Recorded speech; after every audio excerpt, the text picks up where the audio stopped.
Hello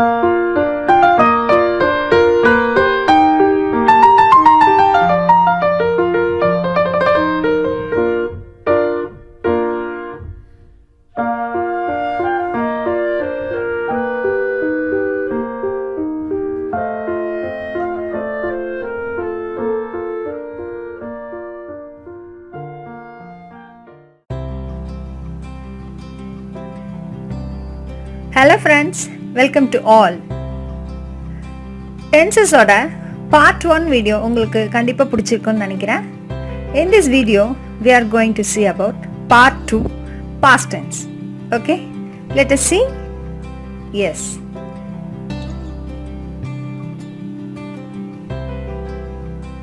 Again just ஒரு சின்ன ஒரு quick recap மாதிரி வெச்சுக்கலாம்.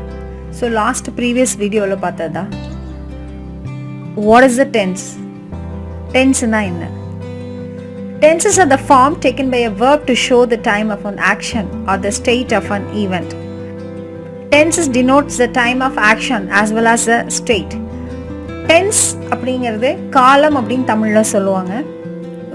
ஒரு செயல் நடைபெறுகிறது என்றால் அது எந்த காலத்தில் நடைபெறுகிறது? 3 காலங்கள் இருக்கு. இறந்த காலம், நிகழ்காலம், எதிர்காலம். Past tense, present tense, future tense. So அதை பற்றி சொல்கிறது தான் tenses அப்படின்னு இங்கிலீஷில் சொல்லுவாங்க. ஸோ இந்த வீடியோவில் நம்ம past tense பற்றி கொஞ்சம் ப்ரீஃபாக பார்க்கலாம். Okay, yes. ஸோ past tenseல 4 subtenses இருக்கும். So first one past simple, second one past continuous tense, third one past perfect tense, and fourth one past perfect continuous tense. Okay, so இந்த வீடியோல இந்த 4 things மட்டும் நம்ம கொஞ்சம் elaborate பார்க்கலாம். Okay, yes. So past tenseல first one simple past. இதோட verb format என்னன்னு பார்த்தோம் அப்படின்னா past form of the tense. past form of the tense ஒரு tense ஓடையோ அந்த இதில் வந்து ஒரு verb-ஓட past form நம்ம சொல்லணும். Okay, so first one series of completed actions. அதாவது series of completed actions அப்படிங்கிறது என்னன்னா முடிஞ்சு போன விஷயங்களை அடுத்தடுத்து சொல்றப்ப அதுக்கு நம்ம யூஸ் பண்றது வந்து simple past tense யூஸ் பண்ணுவோம்னு சொல்றாங்க. For example, he sat down, took out a notebook and pen and started writing. In the sentence he sat down, அவன் வந்து உட்கார்ந்துட்டா, took out a notebook and pen, உட்கார்ந்ததுக்கு அப்புறமா notebook and pen எடுத்தா, அதுக்கப்புறம் started writing. So these are all the completed action series அடுத்தடுத்து chain மாதிரி நம்ம சொல்றப்ப நம்ம இந்த simple past tense யூஸ் பண்ணிக்கலாம். Then second sentence, he entered the room, turned in my direction and smiled at me. First one, he entered the room. அவன் ரூம்குள்ள வந்துட்டா. இது one kind of past tense. And turned in my direction, அவன் என்ன பார்த்து திரும்பினான். and smiled at me, என்ன பார்த்து சிரிச்சா. ஸோ எல்லாமே past tense நடக்கக்கூடிய ஒரு completed actions வந்து ஒரு சீரியஸ் அப்படியே வச்சு நம்ம சொல்றது அடுத்தடுத்த நிகழ்வுகளுக்கு சொல்றதுக்கு நம்ம simple past tense யூஸ் பண்ணலாம். and then habits in the pastல இருக்கிற ஒரு ஹேபிட்டை பத்தி நம்ம எக்ஸ்பிளைன் பண்றப்ப நம்ம simple past யூஸ் பண்ணலாம். For example, John played the piano when he was a child. John வந்து சின்ன வயசா இருக்கிறப்ப பியானோ ப்ளே பண்ணினான் அப்படின்னு சொல்றாங்க. அப்ப it's a habits in the past, இப்ப கிடையாது. ஸோ பாஸ்ட்ல இருக்கிற ஒரு ஹேபிட்டை பத்தி சொல்றதுக்கு நம்ம சிம்பிள் பாஸ்ட் யூஸ் பண்ணலாம். And another one more sentence, I was good at dancing when I was a teenager. நான் டீனேஜில் இருந்தப்ப நான் வந்து டான்ஸிங் நல்லா பண்ணினேன் அப்படின்னு சொல்கிறாங்க. It's everything completed action. But எப்போ நடந்தது அப்படின்னா இது வந்து பாஸ்ட் டென்ஸில் அது வந்து ஒரு பழக்கமாகவே இறந்த காலத்தில் நம்மளோட சின்ன வயசில் நடந்த விஷயங்களை நம்ம ஷேர் பண்ணுறப்ப நம்ம சிம்பிள் பாஸ்ட் யூஸ் பண்ணலாம். அதாவது habits in the past. Okay, next completed action in the past. பாஸ்ட்ல இறந்த காலத்தில் முடிந்து போன விஷயங்களுக்கு நம்ம யூஸ் பண்ணலாம். இது as usual, Sarah baked a cake yesterday. சாரா வந்து நேத்து ஒரு கேக்கை வந்து பேக் பண்ணினாள். முடிஞ்சாச்சு, பாஸ்ட் டென்ஸ், அதாவது கம்ப்ளீட்டட் ஆக்ஷன் அது. சரிங்களா? and I went to bed at 10. Last night, நேற்று நைட்டு நான் 10 மணிக்கு போயிட்டேன் தூங்கினேன் அப்படின்னு சொல்கிறாங்க. ஸோ இது வந்து completed action. So we ordered pizza on Friday. So last Friday, அதாவது போன ஃப்ரைடே வந்துட்டு நாங்கள் பிஸா ஆர்டர் பண்ணினாங்க. ஸோ இது வந்து completed action in the past ஃபுல்லாகவே. சரிங்களா? தென் டியூரேஷன் இன் த பாஸ்ட், இது ஸ்பெசிஃபிக்காக டைம் சொல்லுது, டியூரேஷன் சொல்கிறது. அந்த டைமில் நம்ம சிம்பிள் பாஸ்ட் யூஸ் பண்ணலாம். For example, he stayed up all night, அதாவது ஃபுல் நைட்டாகவே அவன் ஸ்டே பண்ணனா அப்படின்னு சொல்லலாம். அப்போ இது டியூரேஷன் சொல்கிறாங்க, ஃபுல் நைட் அப்படிங்கிறது. சரிங்களா? தென் we lived in Chicago for a year, ஒரு வருஷம் டியூரேஷன் சொல்கிறாங்க பாருங்க. ஒரு வருஷமா அவன் சிக்காகோவில் இருந்தான் அப்படின்னு சொல்கிறாங்க. and we played baseball all day, எல்லா நாளும் பேஸ்பால் அவன் விளையாடினா. ஸோ இதெல்லாமே durations, all day, year, all night. So இதெல்லாமே அந்த டியூரேஷன், அதாவது டியூரேஷன் இந்த பாஸ்ட்லாம் நடக்கூடிய விஷயங்களுக்கு டியூரேஷன், கால அளவை பற்றி சொல்கிறப்ப நம்ம சிம்பிள் பாஸ்ட் டென்ஸ் யூஸ் பண்ணலாம். தென் நெக்ஸ்ட் பார்த்தீங்கன்னா பாஸ்ட் கண்டினியூஸ் டென்ஸ். இதனோட வெர்ப் ஃபார்மட் பார்த்தோம்னா was or were. was எங்க யூஸ் பண்ணுவோம்? சிங்குலர் சப்ஜெக்ட் இருக்கணும், which means he see it. அந்த சிங்குலர் சப்ஜெக்ட் இருக்கிறப்ப நம்ம was யூஸ் பண்ணலாம். ஆர் அந்த he see itக்கு பதிலாக ஏதாவது ஒரு he அப்படின்னா மாஸ்குலின் ஜெண்டர் ஏதாவது ஒரு பேர் யூஸ் பண்ணிக்கலாம். And Sheena feminine gender. It அப்படின்னா நம்ம வேற ஏதாவது ஒரு அக்ரினை போல டாகு, கேட்டு, இந்த மாதிரி ட்ரீ, அந்த மாதிரி எதை வேணால் நம்ம சொல்லிக்கலாம். அந்த இடத்துல வாஸ் யூஸ் பண்ணுவோம். அண்ட் வேர் எங்கே யூஸ் பண்ணுவோம் அப்படின்னா plural form, I, we, they, so you, அந்த மாதிரி இடத்துலலாம் வேர் யூஸ் பண்ணுவோம். ஸோ அது அந்த verb were are was plus verb plus ING, இதுதான் அதனோட பாஸ்ட் கண்டினியூஸ் டென்ஸோட வெர்ப் ஃபார்மட். ஸோ இதுக்கான சிச்சுவேஷன்ஸ் எது?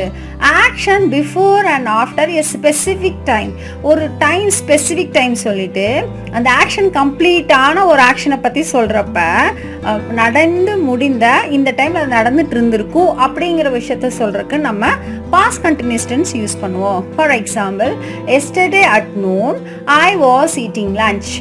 ஸோ அதாவது நேற்று மத்தியானம் நாங்கள் லஞ்ச் சாப்பிட்டு கொண்டு இருந்தோம் இந்த டைமுக்கு. ஸோ எஸ்டர்டே அட் நூன், அதாவது நேற்று மத்தியானம், அதில் தெளிவாக ஸ்பெசிஃபிக் டைம் கொடுத்துட்டாங்க. ஓகே.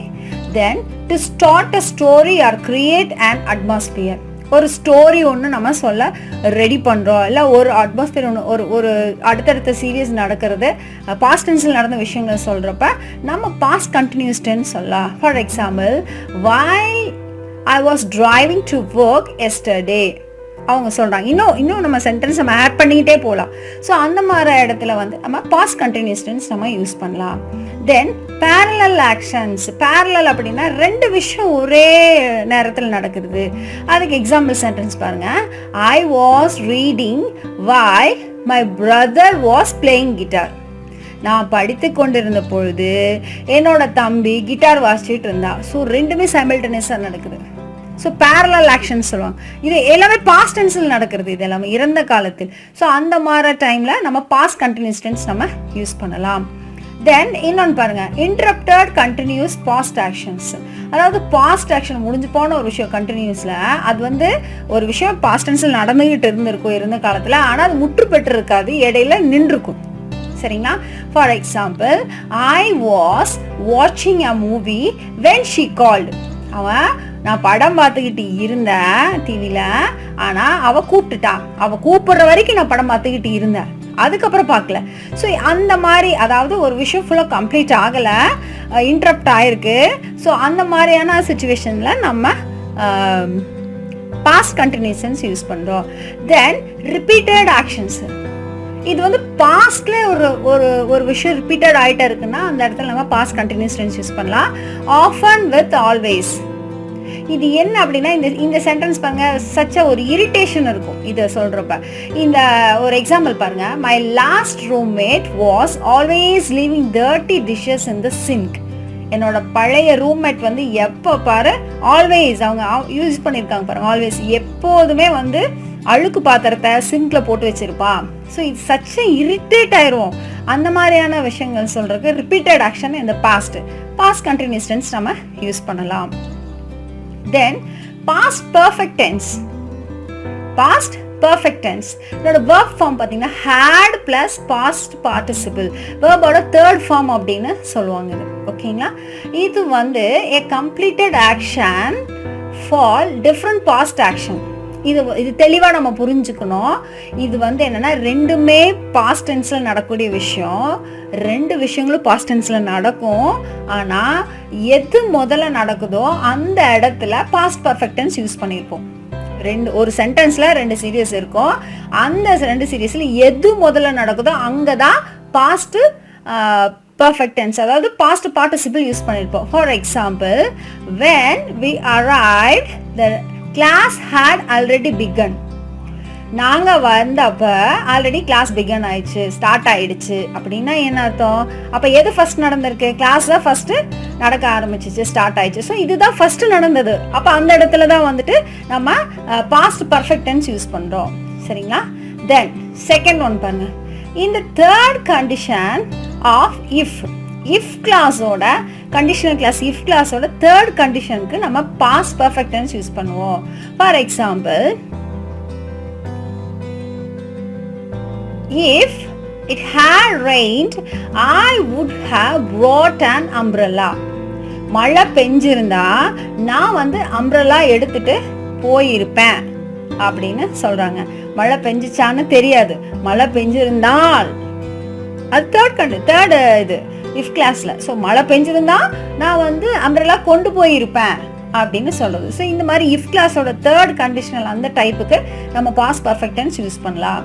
தென் ரிப்போர்ட்டட் ஸ்பீச்னு சொல்லுவாங்க. இதை தமிழில் வந்து நேர்கூற்று வாக்கியம், அயர்கூற்று வாக்கியம் தமிழ் சொல்லுவாங்க. அதாவது டைரக்ட் ஸ்பீச், இன்டைரக்ட் ஸ்பீச்னு சொல்லுவாங்க. தமிழில் நேர்கூற்று வாக்கியம், அயர்கூற்று வாக்கியம். ஸோ இதில் ரிப்போர்ட்டட் ஸ்பீச்சுங்கிறது அயர்கூற்று வாக்கியம்னு சொல்லுவாங்க. இதில் அந்த மாதிரி அந்த ரிப்போர்ட்டட் ஸ்பீச்சில் நம்ம பாஸ்ட் பர்ஃபெக்ட் டென்ஸ் யூஸ் பண்ணலாம். ஓகே? ஸோ அதில் my student said that he hadn't done his homework. N student சொன்னா நான் வந்து ஹோம்ஒர்க்கை முடிக்கலை அப்படின்னு. ஸோ இது ரெண்டுமே பாஸ்ட்டு. ஸோ அதில் ஆல்ரெடி சொன்ன மாதிரி ஃபஸ்ட்டு நடந்தது ஹோம்ஒர்க் முடிக்காத ஃபஸ்ட்டு நடந்திருக்கு. அந்த இடத்துல பாஸ்ட் பர்ஃபெக்ட் டென்ஸ் யூஸ் பண்ணியிருக்கோம். அண்ட் ரிப்போர்ட்டட் ஸ்பீச்லேயும் அவன் சொன்னது அப்படியே சொல்கிறது ரிப்போர்ட்டட் ஸ்பீச். ஸோ அந்த இடத்துல நம்ம பாஸ்ட் பர்ஃபெக்ட் டென்ஸ் யூஸ் பண்ணிக்கிறோம். தென் a period of time before an event in the past. இதில் வந்து ஒரு சர்டன் பீரியட் ஆஃப் டைம், அந்த பாஸ்ட் நடக்கிற அந்த டைமையும் அந்த பிஃபோர் அன் ஈவெண்ட் இந்த பாஸ்ட், அதாவது பாஸ்ட் டென்ஸில் நடக்கிற ஒரு ஈவெண்ட்டுக்கு ஒரு குறிப்பிட்ட டைம் நம்ம சொல்லிடுறோம். For example, we had owned our house for 20 years before we sold it. இந்த வீட்டை விற்கிறதுக்கு முன்னால் 20 வருஷம் நாங்கள் தான் வச்சுக்கிட்டு இருந்தோம். ஸோ இது வந்து வீட்டை விற்றது ஒரு பாஸ்ட் டென்ஸு. அதுக்கு முன்னாடி ஒரு சர்டன் பீரியட் ஆஃப் டைம் அப்படிங்கிறது அந்த விஷயங்களை சொல்றதுக்கு நம்ம பாஸ்ட் பர்ஃபெக்ட் டென்ஸ் யூஸ் பண்ணலாம். சரியா? Then past perfect continuous tense. Okay? Past perfect continuous tense இதனோட verb ஃபார்ம் பார்த்தீங்கன்னா had plus been plus verb plus ing. Okay? So இதுக்கான சிச்சுவேஷன்ஸ் என்ன? Continued action in the past before an action in the past. ஒரு action வந்து ஒரு விஷயம் past டென்ஸில் நடந்து கொண்டு இருந்திருக்கும். அதே மாதிரி அது முடியறதுக்கு முன்னால இன்னொரு விஷயம், இன்னொரு ஆக்ஷன் முடிஞ்சிருக்கும். Okay? For example, he had been waiting for an hour when she finally arrived. அவன் 1 மணி நேரம் வெயிட் பண்ணிட்டு இருந்தா, ஃபைனலாக அவன் வந்துட்டான். அப்போ அவன் அந்த பொண்ணு வர்ற வரைக்கும் அவன் வெயிட் பண்ணி கொண்டு இருந்தான். இதுதான் கண்டினியூட் ஆக்ஷன்ங்கிறது he had been waiting. So an action in the past, before an action in the past அப்படிங்கிறது when she finally arrived, கடைசியாக வந்துட்டாங்க சொல்றது. Okay? Then cause of something in the past. பாஸ்டில் நடந்த ஒரு விஷயத்துக்காக நம்ம அதை பற்றி சொல்லும் போது நம்ம வந்துட்டு பாஸ்ட் பர்ஃபெக்ட் டென்ஸ் யூஸ் பண்ணலாம். For example, he went on a diet because he had been eating too much. Okay? So அதாவது அவன் டயட்டில் இருக்கான். ஏன் அப்படின்னா ஆல்ரெடி அவன் நிறைய சாப்பிட்டுட்டான் பாஸ்டில். நிறைய சாப்பிட்டங்காட்டிக்கு ஓவர் ஒபிசிட்டி ஆயிருப்பா, அதனால் இப்போ டயட்டில் இருக்கா. ஸோ அப்போ பாஸ்ட் டென்ஸில் நடந்த ஒரு விஷயத்துக்காக நம்ம அதை யூஸ் பண்ணுற சென்டென்ஸ் வந்து past perfect continuous tense. Okay, then again if impossible condition, இதை வந்து இமேஜினரி கண்டிஷன் அப்படின்னு சொல்லுவாங்க.